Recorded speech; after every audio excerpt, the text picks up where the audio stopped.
अस्सलाम वालेकुम। आप देख रहे हैं अलबर्क न्यूज़ HD और मैं हूं बहार हुसैन।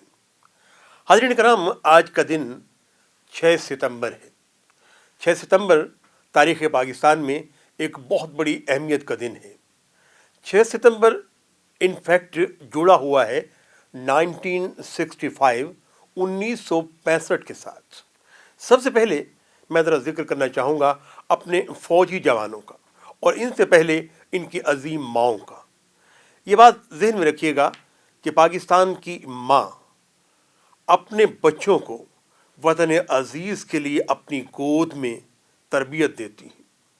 वो अपने बच्चों को लोरी में दूध देते हुए ये दर्स दे रही होती हैं कि आपने वतन अज़ीज़ पर कुर्बान होना है। हमारे देश की माएँ अपने बच्चों को ये एहसास दिला रही होती हैं कि तुमने दुश्मन को पीठ नहीं दिखानी, और अगर दुश्मन की गोली चलेगी तो वो तुम्हारे सीनों पर चलेगी, क्योंकि पीठ पर गोली खाना ये बुज़दिली है, जबकि सीने पर गोली खाना जो है एक बहादुरी है, एक जवां मर्दी है, एक सिपह सालारी है। तो पाकिस्तान की फ़ौज जो है वो इस वक्त दुनिया की बेहतरीन फ़ौज में पाकिस्तानी फ़ौज का शुमार होता है। ये बरी फ़ौज हो, बहरी फ़ौज हो या फ़ज़ाइया हो। सूरत हाल कुछ इस तरह से है कि 6 सितंबर 1965 यानी 1965 को पाकिस्तान की सूरत हाल जो उम्र थी वो सिर्फ 18 बरस, क्योंकि 1947 को हमें आज़ादी मिल रही है और 1947 से लेकर 1965 तक इनफैक्ट ये दोनों मुल्क पाकिस्तान और हिंदुस्तान, इन्हें आज़ादी मिल रही है। एक को मिल रही है 14 अगस्त 1947 को और एक को मिल रही है 15 अगस्त 1947 को। लेकिन भारत के अंदर हमेशा से पाकिस्तान से मुतालिक बुग़्ज़ रहा है, पाकिस्तान से मुतालिक दुश्मनी रही है। वो हर हीले बहाने से पाकिस्तानी कौम को नुकसान पहुंचाना चाहता है। वो बैनुल-अक़वामी तौर पर, बैनुल-अक़वामी सतह पर हमेशा पाकिस्तान के ख़िलाफ़ हर्ज़ा सराई करता रहता है, पाकिस्तान के ख़िलाफ़ मुख्तलिफ़ इल्ज़ामात आयद करता रहता है, हालांकि इन इल्ज़ामात में किसी किस्म की कोई सदाकत नहीं होती। 1965 जबकि पूरी कौम सो रही है, आराम कर रही है, तो रात की तारीकी में ये बुज़दिल कौम जो है पाकिस्तानी कौम पर हमले का सोचती है और अलल सुबह बग़ैर इन्फॉर्म किए हुए, बग़ैर बतलाए, ये बड़ा मुल्क जो अपने आप को बड़ा मुल्क कहता है, अददी लिहाज से, फ़ौजी लिहाज से, ताकत के लिहाज से, हर लिहाज से ये पाकिस्तान से बड़ा मुल्क है और पाकिस्तान इसके मुकाबले में इंतहाई छोटा मुल्क है। लेकिन ये बुज़दिल है, क्योंकि बहादुर वो होता है जो ललकार के लड़ता है। इसने ललकारा नहीं, इसने ना ही बताया, बल्कि इसने रात की तारीकी में अचानक हमला कर दिया, अचानक हमला कर दिया।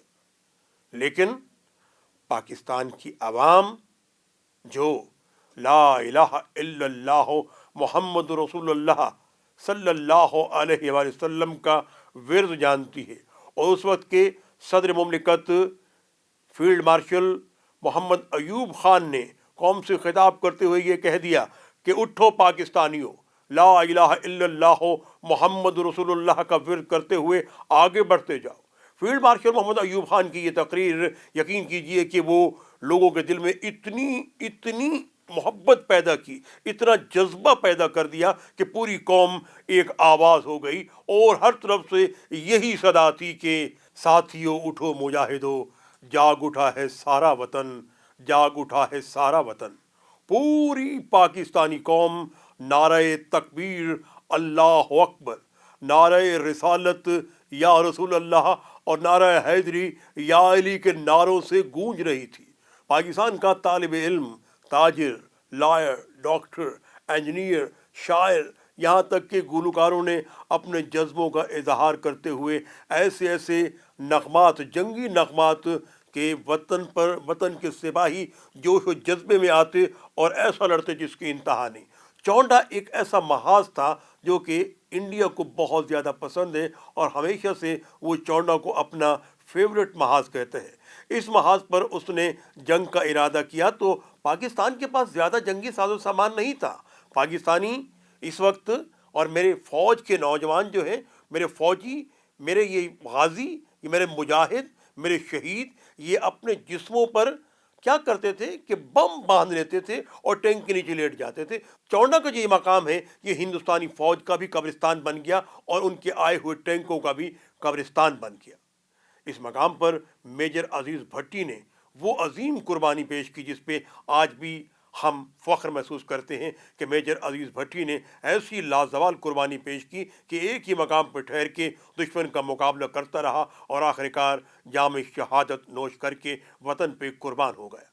اگر ہم پاک فضائیہ کی بات کریں تو ایئر مارشل نور خان، ایئر مارشل اصغر خان، انہوں نے ایسے ایسے کارنامے سر انجام دیے کہ دنیا حیران ہو گئی۔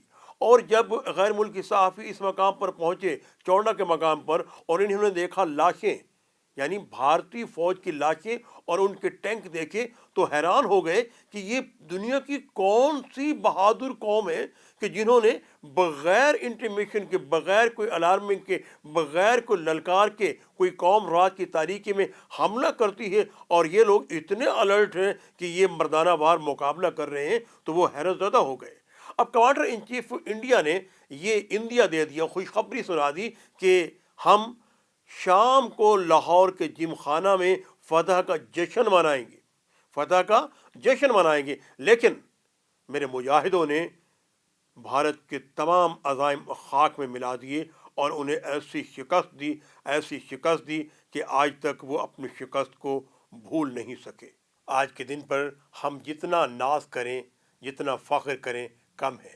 آج میں یہاں سے اپنے مجاہدوں، اپنے غازیوں اور اپنے شہیدوں کو خراج پیش کرتا ہوں، اور خراج پیش کرتا ہوں ان عظیم ماؤں کو جنہوں نے اپنے بچوں کی شہادت پر اللہ تعالیٰ کے حضور سجدہ شکر ادا کیا اور کہا کہ اے رحمان، اے اللہ، تیرے شکر گزار ہیں کہ تو نے ہمارے بیٹوں کی قربانی کو قبول کیا۔ پاکستان زندہ باد، قائد اعظم پائندہ باد۔